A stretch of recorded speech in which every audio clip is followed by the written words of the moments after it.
Dans ce premier vidéo, nous allons regarder les différentes étapes reliées à la création d'un compte permettant l'accès au portail web d'Info Excavation. On débute sur la page d'accueil d'Info Excavation et on clique sur Placer une demande de localisation.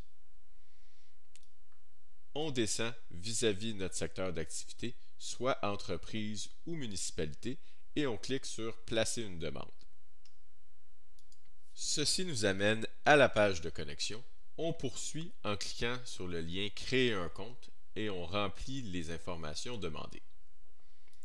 On termine en cliquant sur Soumettre. On a maintenant reçu dans notre boîte courriel le courriel de confirmation qui va nous permettre d'aller créer notre fiche d'excavateur. Une fois rendu dans notre boîte courriel, il suffit d'aller ouvrir le courriel d'activation et de cliquer sur Vérifier. Une fois sur la page de connexion, on y inscrit le mot de passe que nous avions originalement choisi, ce qui va nous permettre de se connecter et par la suite d'aller créer notre profil d'excavateur. C'est à cet endroit qu'on va inscrire les coordonnées pour nous rejoindre ainsi que l'adresse de nos bureaux. Ces informations vont se retrouver dans toutes les demandes qui vont être créées avec notre compte. Une fois que la totalité des champs obligatoires sont remplis, on clique sur Sauvegarder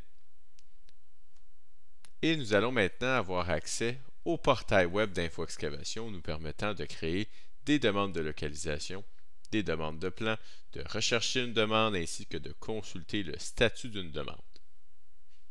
À noter qu'il est possible en tout temps de modifier les coordonnées présentes dans notre fiche d'excavateur. Pour ce faire, on clique sur Paramètres et ensuite sur l'onglet Excavateur. Dans mon cas ici, je n'ai qu'une seule fiche, donc je pourrais cliquer sur Modifier afin d'aller changer les coordonnées présentes dans celle-ci. De plus, à travers un même compte, il est possible d'avoir plusieurs fiches d'excavateur, par exemple si plusieurs employés d'une même organisation se partagent un compte.